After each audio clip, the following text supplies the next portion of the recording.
welcome all of you and thank you for joining. Let me just make a couple of remarks about what got us, by us I mean CG and INET, together, and this dates back to 2010, when there had been already a strong recognition that the economic crisis that began in 2008 was a failure in two things. At one level, the discipline did not provide us necessarily the analytical tools that we need to understand markets as both technical creatures and social creatures. And then second, even had we had all of those tools, human beings and institutions can be fallible, they can be captured. And so in 2010, Jim Balsillie, the founder of CG, and George Soros, the founder and funder of INET, along with Rob Johnson from INET and my predecessor, Tom Burns, got together.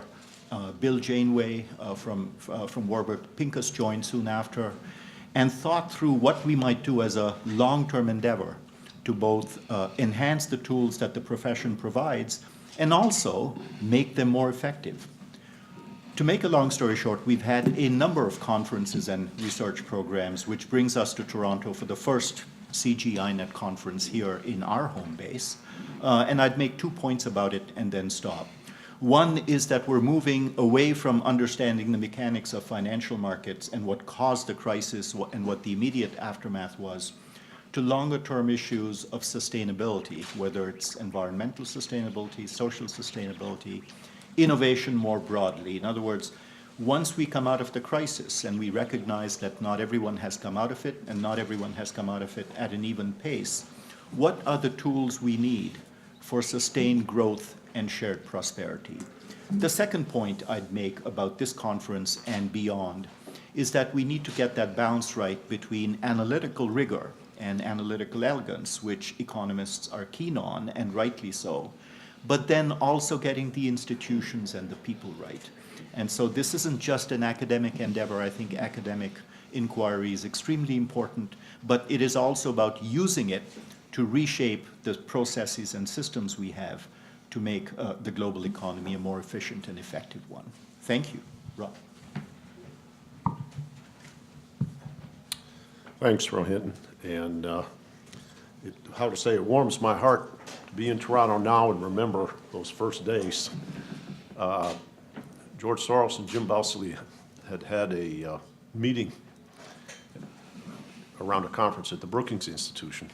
And I got a phone call on Tuesday, and our first conference was on Thursday. And they said,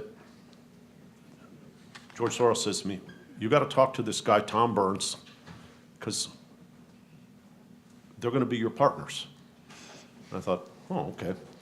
So Tom calls 45 minutes later, and he says, when does your conference start? And I said, Thursday lunchtime. It's kind of close. He said, I'll be there.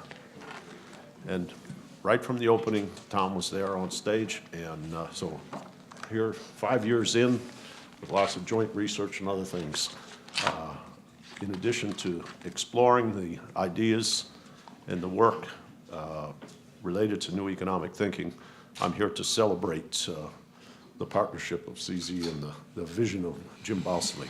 And it's fitting, as you know, that the focus of this conference is on innovation. And it's, as you alluded to, not just the mechanistic and technical dimensions of it, but the human, social, and sustainability dimensions that are very important. And the governance, which I believe is in the name of your foundation.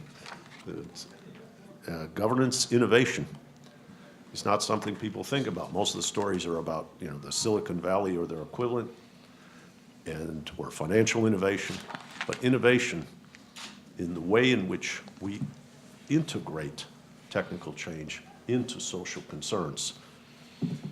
What I mean there is governance is very important.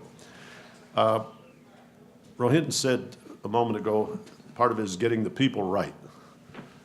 Or excuse me, is that what you said? Getting the people right. Well, I think a lot of it is getting the right people. And so rather than eating up any more bandwidth, I think I'll pass it over to the right people. In this case, Joseph Stiglitz, who has been the chairman of our advisory council, my former teacher, and someone who's been a guiding light to INET from the beginning, and then our senior fellow, Adair Turner, who's working on a constellation of things that are all new economic thinking, and we're very proud to have both of you here today. Joe? Okay, thank you. Let me just, for those of you who don't know a lot about INET, the name Institute for New Economic Thinking reflects the fact that in the aftermath of the global financial crisis, it was recognized that the old economic thinking hadn't done very well. In fact, people in the old economic thinking were praising the great moderation, thought we were in a new economy in which the business cycle was a thing of the past, and that the innovations in the financial sector had in fact enabled us to put in the past, put behind us all economic fluctuations. Of course, we now understand that those innovations themselves were part of the problem, and they weren't innovations that actually improved the well-being of anybody except the bankers, and that the effect of it had been to make the economic system more fragile and less stable. Well,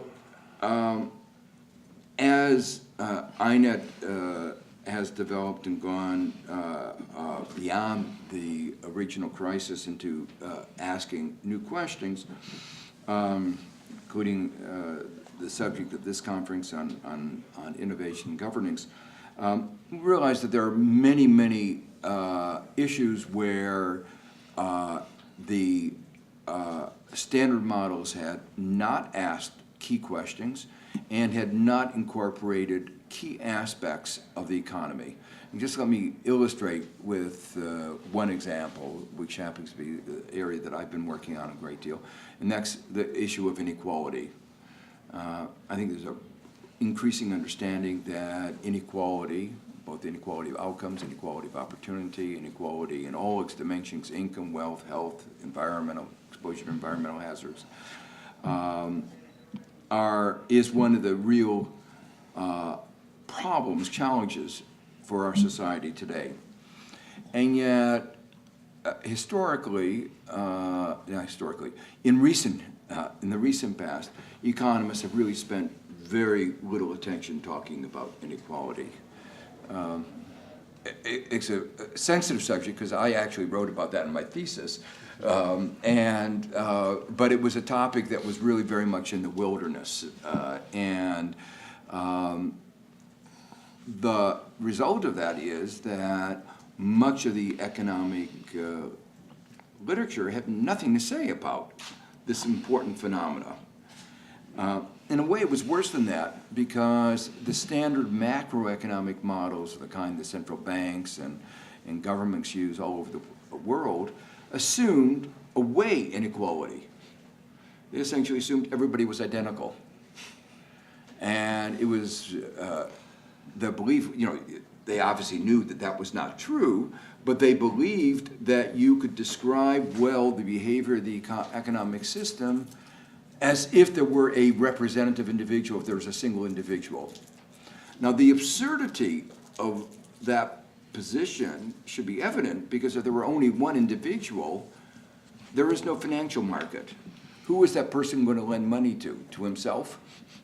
And you can't have an economic crisis because even if he didn't repay, he would not be repaying himself. So the whole issue of financial markets, just can't exist in the representative agent model. But I want to emphasize, as absurd as that model was, it was the dominant model that was used by almost every central bank. And while they were trying to predict the economy, you cannot predict the economy when you have a model that's so bad. What it was, to me, particularly striking, anybody with a historical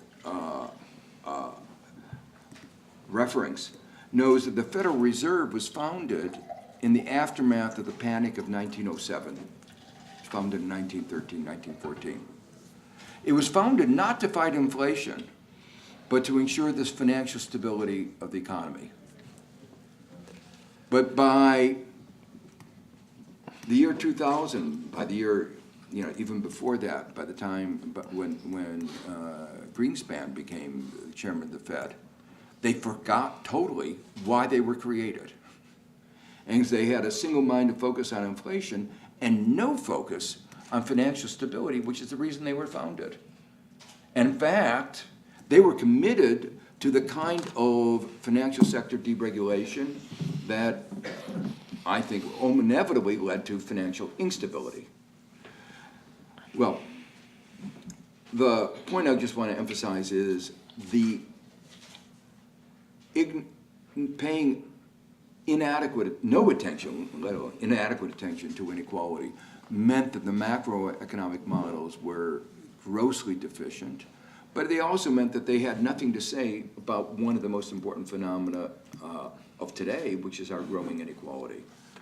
And because they had nothing to say about this phenomena, they were not very good at prediction, and from the point of view of policy, they had nothing to say about policy.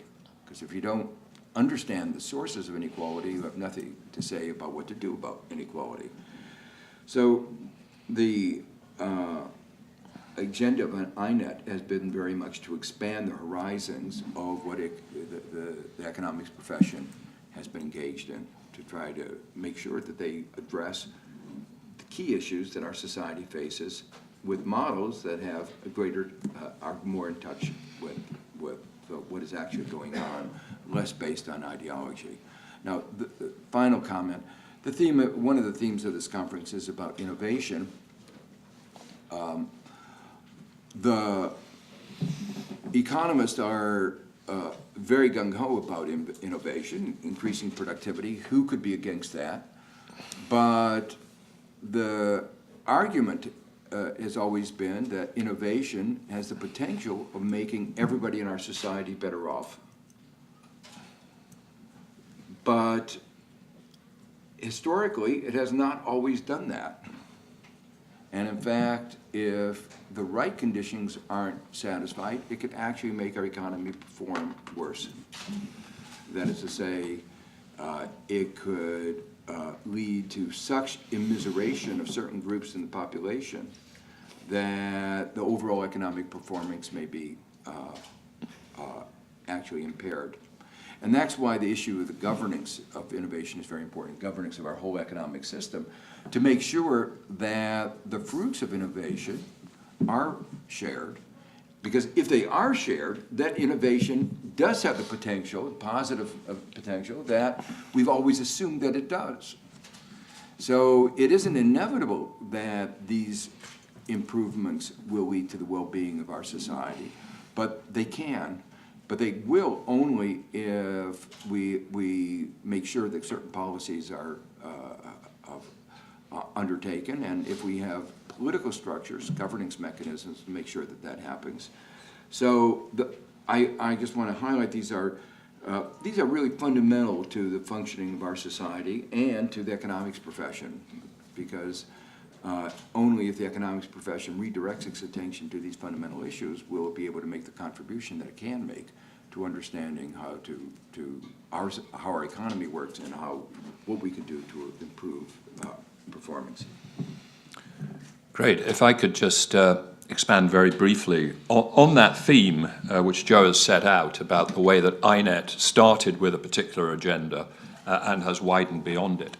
INET was very much born in the aftermath of the financial crisis of 2008, and in the awareness that we'd had a very major crisis which had been cooked up within the financial system, and in a sense, therefore, was different from the strains which afflicted capitalism back in the 1970s, the period of stagflation, as was called, which you could put down reasonably to some disputes about the distribution of the economic cake, the power of trade unions over profligate governments, etc., led to the crisis of the 1970s. That's not what happened in 2008. It was absolutely clear to everybody that this crisis, this huge crisis, which has led to pretty much an entire decade of no GDP per capita growth in most advanced economies, occurred within the financial system.